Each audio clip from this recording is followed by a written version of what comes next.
Bonjour. Good morning, gentlemen. How's everybody doing this morning? It's an overcast day. Thursday, the Thursday before Good Friday, which is in the restaurant world always known as a big night. Any Thursday night before a long weekend, people get after it. People get in one because they know they got the next day off, or at least most people have the next day off. So I certainly don't, but it's always a big night sales wise. And with no Leafs or Raptors tonight,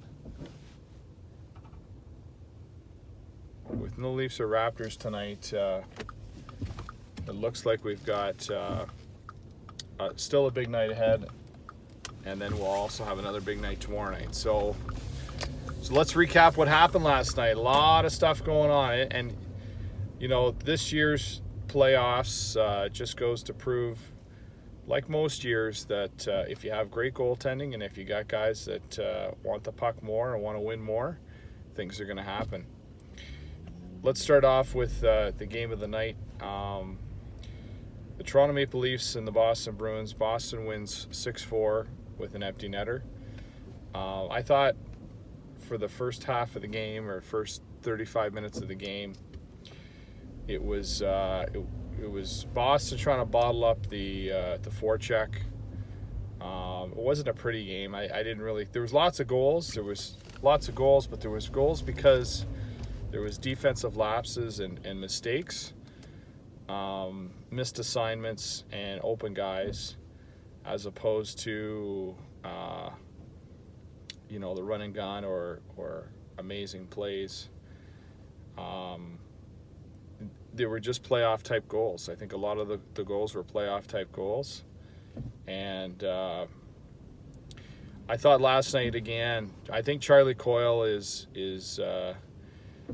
really, really making a difference in this series right now. He's not necessarily lighting it up on the board, but what he's doing is he's chipping in with some offense.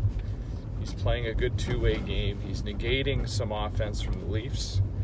And right now, I would say he is one of the X factors. I think he's an X factor.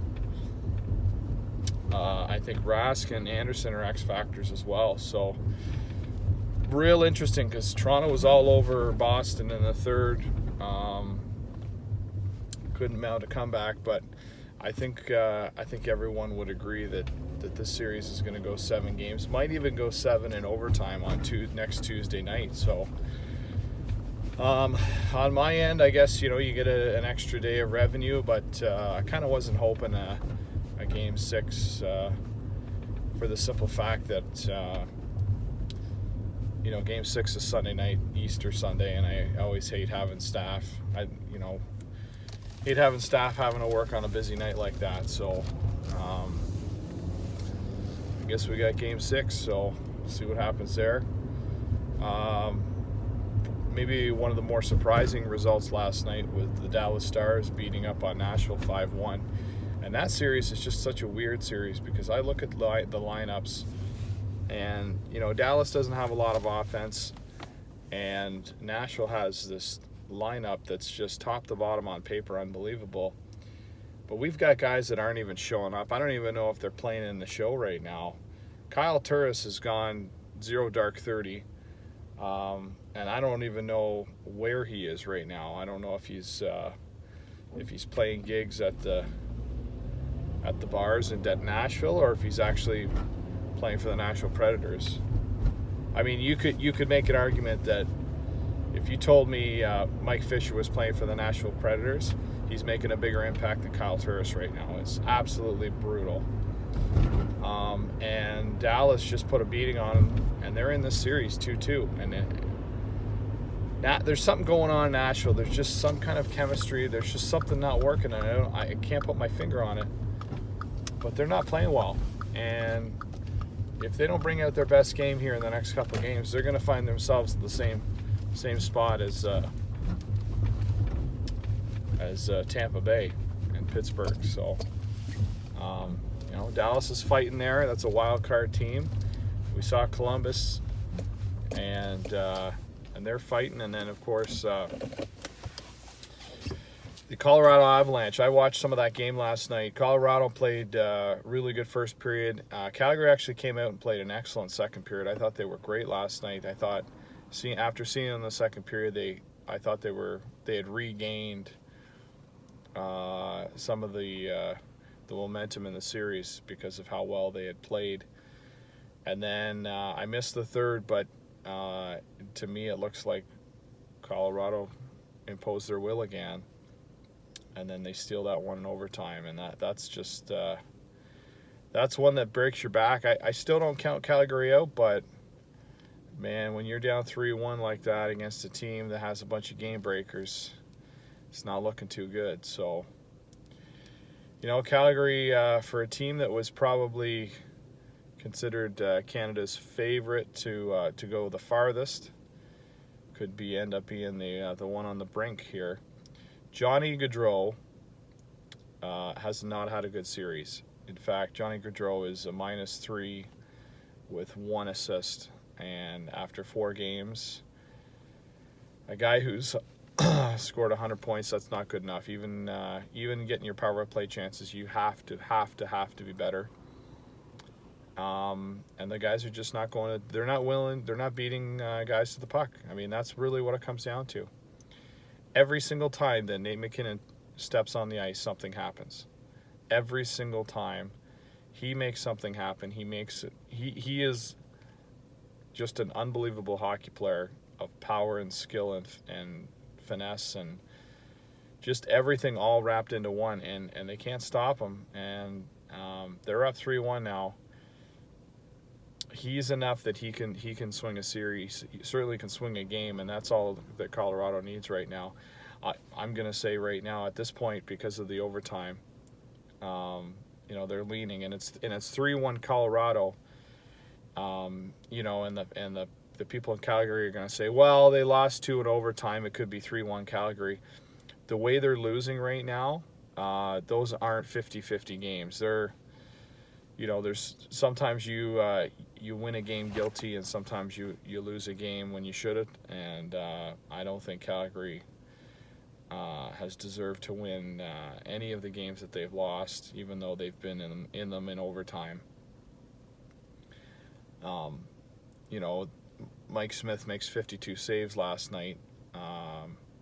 Where's the defense on that? I mean, Calgary has one of the best defenses in the league, and they're putting up a 52 spot on the board, and there's only so much Mike Smith can do. I mean, I wouldn't consider Mike Smith a top 10 goalie in the league, and you're asking him to stop 52, and it's a 3-2 game. So it's Calgary's offense that's got to get going here, and they got to go to the tough spots and find a way to win. Otherwise, they're going to be done on the weekend. So some big games coming up. Obviously, real intrigued to see the Washington-Carolina series, see how that rolls out. And then in the association last night, I think it's just more of the norm. I think, we see Boston up 2-0 now. Milwaukee's putting a beat down on Detroit, which is to be expected. I don't think you see as many upsets now that the first round is a 7-game series.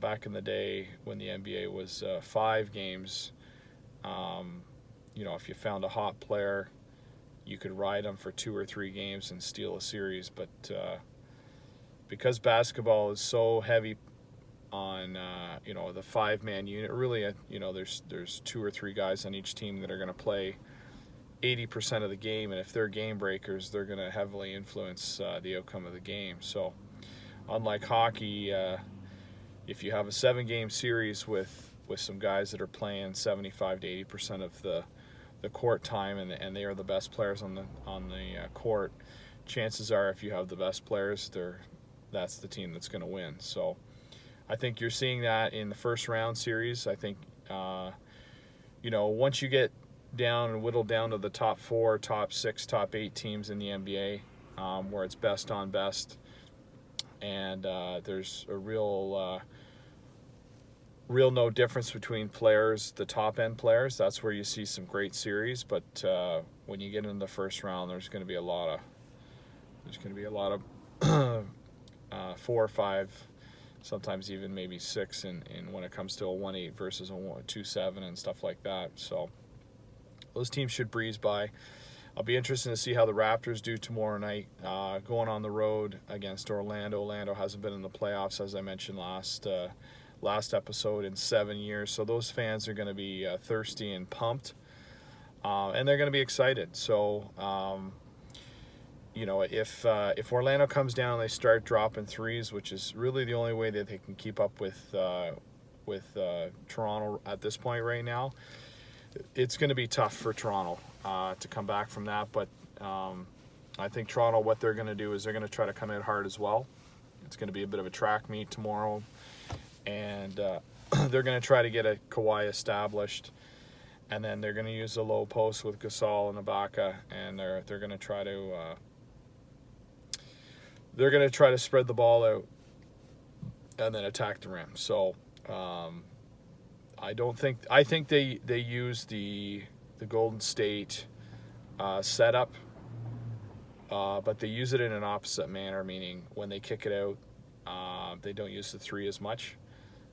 They kick it out to spread the floor so they can drive it back in. So that's what they're looking for, and I think because they have more size than Orlando, I think that's actually a recipe for success for them. And they need to use Siakam in his range and his stretchability after they stretch the floor to get him the ball and to drive the lane. So that's what I'm looking for in the Raptors game. And I'd love to see the matchup between Durant and Beverly in the Clippers Warriors series right now is interesting, but Golden State just has too many weapons, and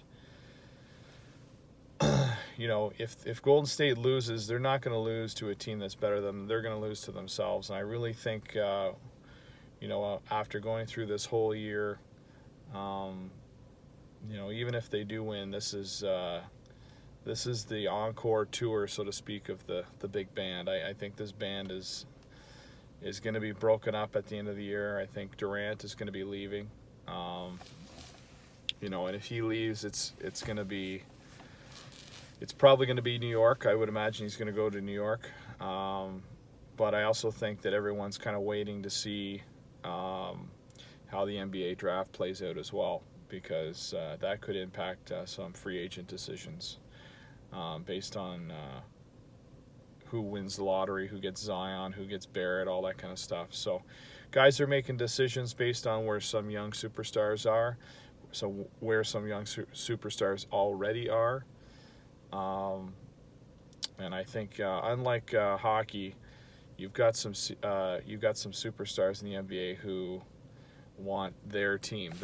They have to have their own team, which is very interesting. But I could see Kyrie Irving leaving Boston, especially if they don't win, even though he's got one more year on his contract. And I certainly could see Kawhi leaving Toronto as well. I think the success of the Raptors largely depends on how far they go and if they can keep him.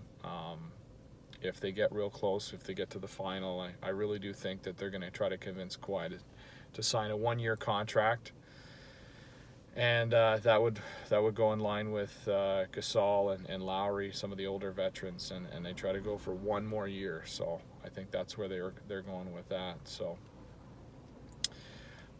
in the OHL tonight, the Eastern Conference Final, Oshawa Ottawa gets going, and that's all I really got, guys.